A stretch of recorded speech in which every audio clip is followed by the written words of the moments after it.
WhiskyJason here, a whiskey from the viewpoint of an American over here in Germany, reviewing rare and exotic whiskeys.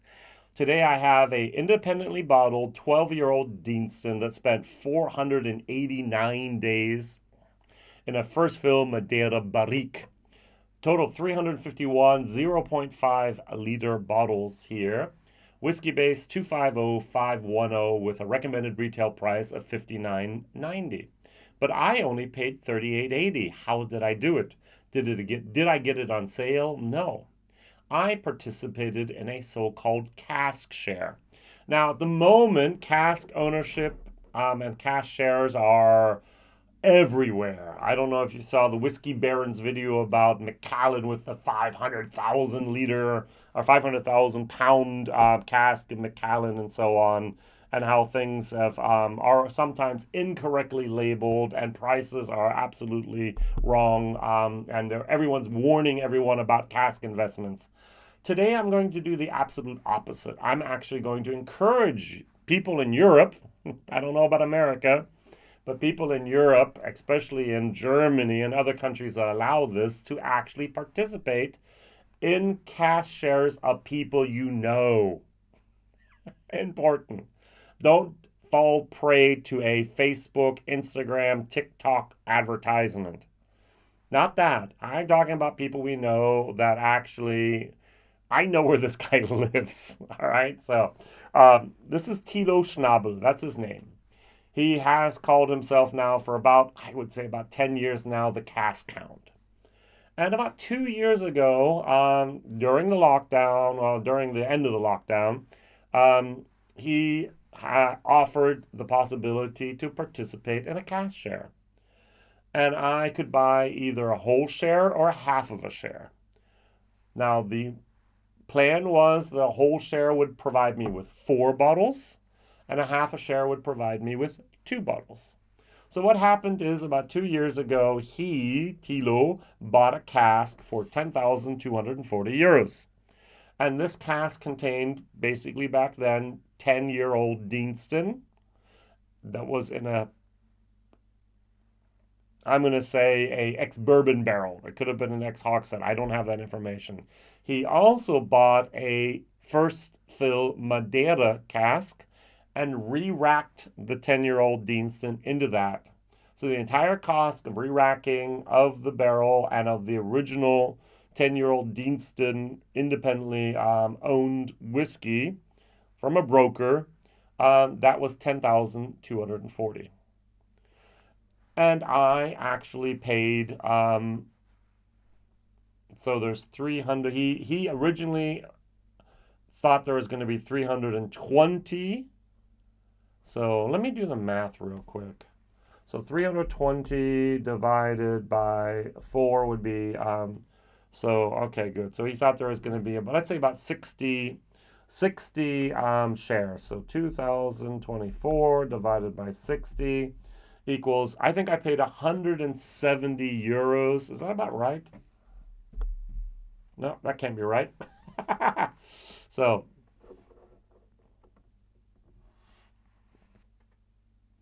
all right, did my math, sorry. So I originally paid about 110 euros for my share. So if I go to my 110, so let's see here,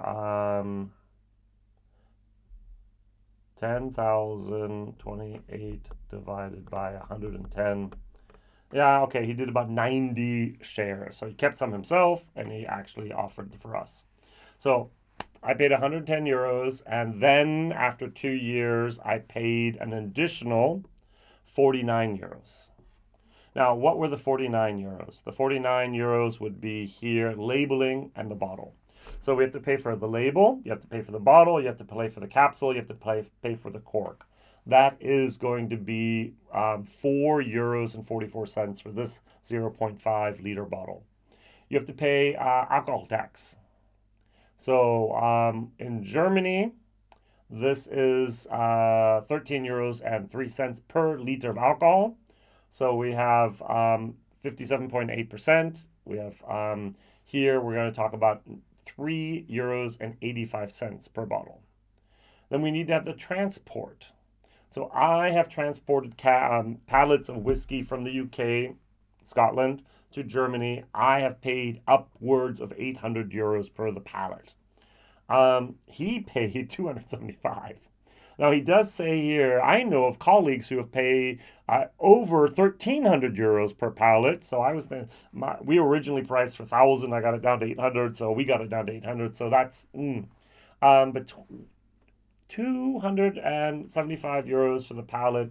It was half a pallet. He put other stuff on it, so he actually divided it. But still, that means per bottle we're talking about 85 cents. And then he sent these bottles to us with DHL. So he did a package and he sent them off, and that was another €1.25 per bottle.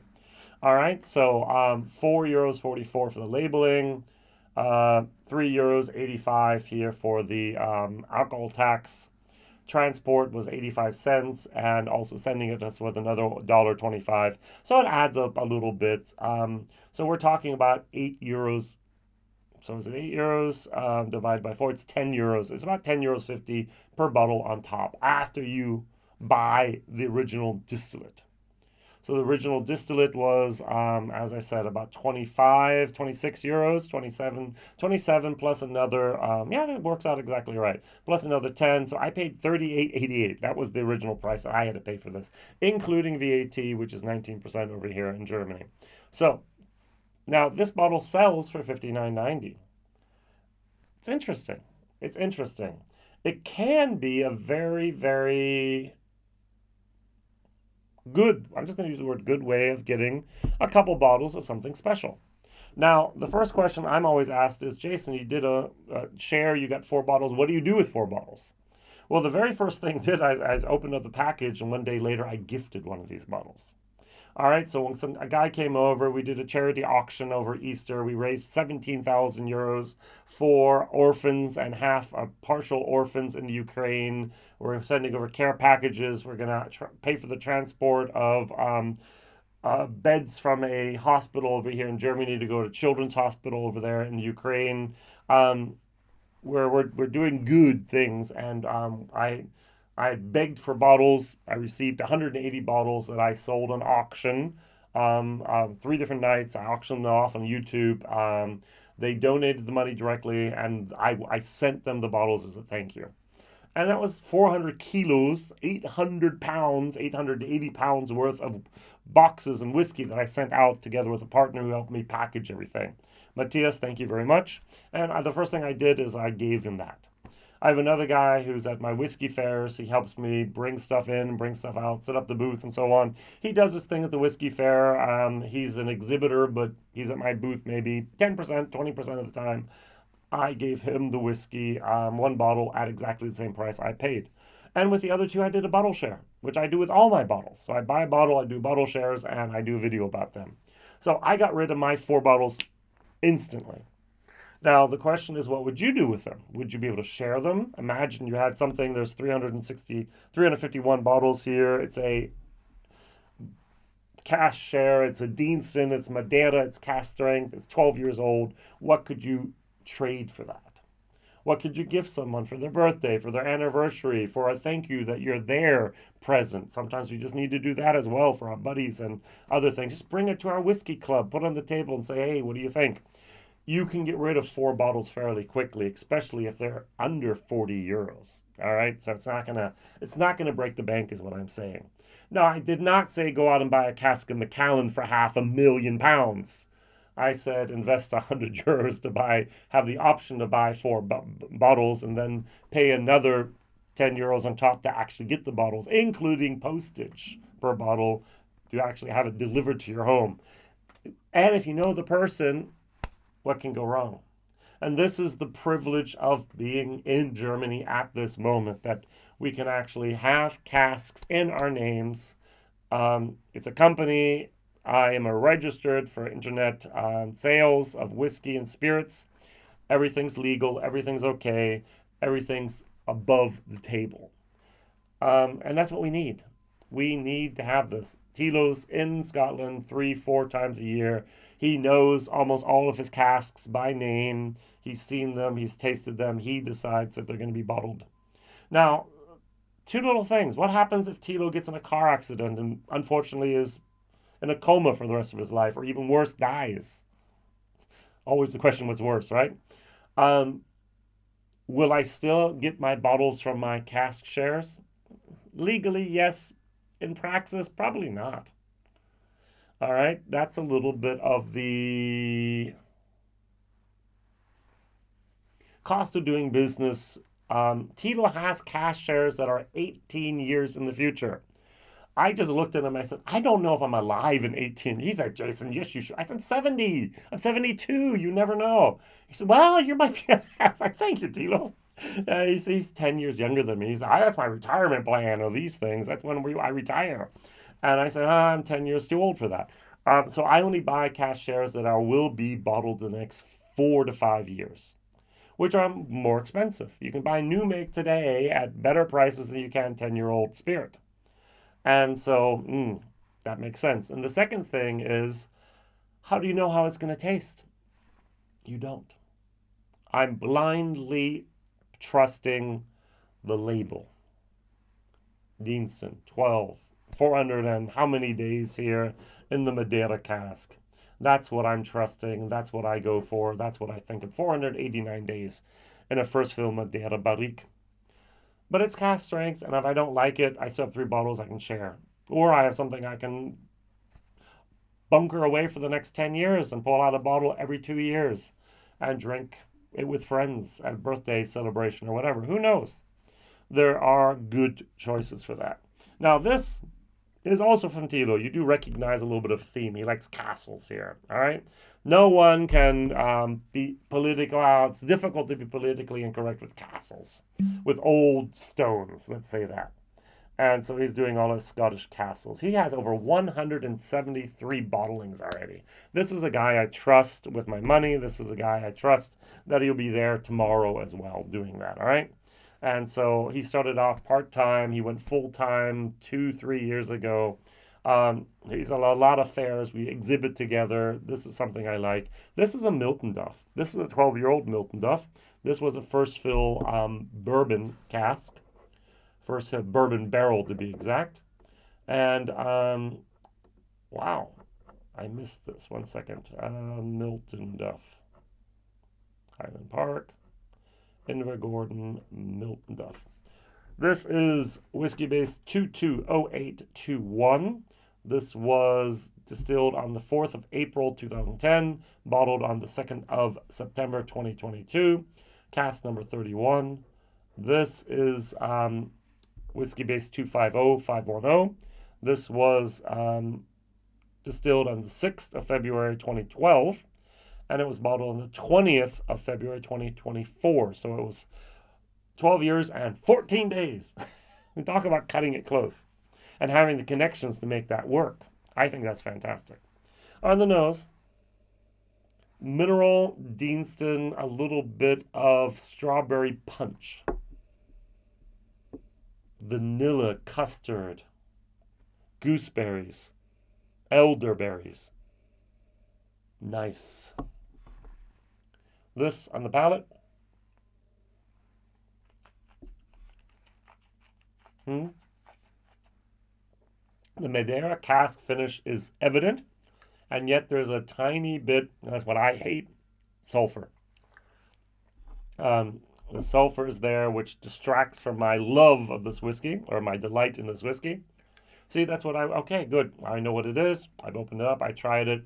Hey, would you like to have an open bottle? It's not particularly my thing. It's a gift. Enjoy. We can try it together before you leave tonight. Your wife drives home or wherever, and we can, or your husband drives home, whoever drinks the whiskey, and you can try it before I gift it to you. And go, okay, thanks, but no thanks. I understand.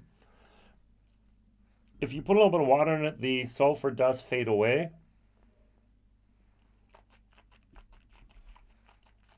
The Madeira does kick in a little bit more. Think strawberry rhubarb.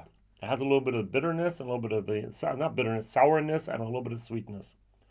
I've had better Madeira finished products before. It's not bad, but it's just not in my top 10 Madeira finished products at this moment. It's a solid C. If you're immune to sulfur, it might actually be a C plus, a B minus.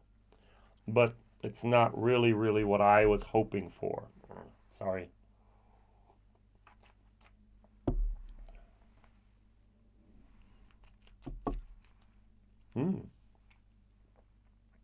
As I said, a little bit of lemon meringue, a little bit of vanilla custard, a little bit of the gooseberries in here. That's a good whiskey. I like the Milton Duff. C plus. It's a honest bourbon matured bourbon barrel. Good. Now, be careful who you work with. If you're going to do cash shares and you're in Europe and you're in Germany, there's a company, two partners, Thomas & Thomas Tea and TCaH. I've done videos about them already. We have the Caskhound that I can highly recommend. Other companies offer cash shares as well. Do your due diligence. Buyer beware, as Ralphie always says. Now in America, I'm not even sure it's allowed to own cash shares. It's not allowed to bottle it in your own name. All the store picks, all the whiskey tubers do out there, they don't bottle anything. They work with a retailer because we have a 3-tier system in America, and the retailer does all the selling of theirs. Maybe an online retailer, maybe a real in-house brick and mortar retailer. But over here in Europe, it's a little bit different. And so I highly recommend thinking about cash shares if you can. But make sure you know and trust the person you're buying them from. I've offered cash shares as well. I own 13, 14 casks, and people have cash shares with me. And I just, before Christmas, I bottled a cask, and I had my cask, my share, each cashier delivered 8 bottles. It was supposed to be 6, it turned into 8. And it's just like, what do I do with 8? I mean, 4 I can get rid of, but 8, ow, I don't have that many friends. I don't have that many years left in my liver or whatever. And that was a little bit too much. But it was a learning experience. And so that's also fun. You learn a lot. I'm learning a lot still with owning my casks, doing the wood management, bottling them, finding out what works, finding out what doesn't work. It's fascinating. All right. And so it's fascinating to also have a cash share. So I highly recommend it, but buyer beware. WhiskyJason here, whiskey from the viewpoint of an American over here in Germany. What is your favorite Madeira finished or matured product out there? And what is your opinion about cash shares where you live? Any possibilities of doing them? Interested to see your comments down in your answers down in the comments. Bye-bye.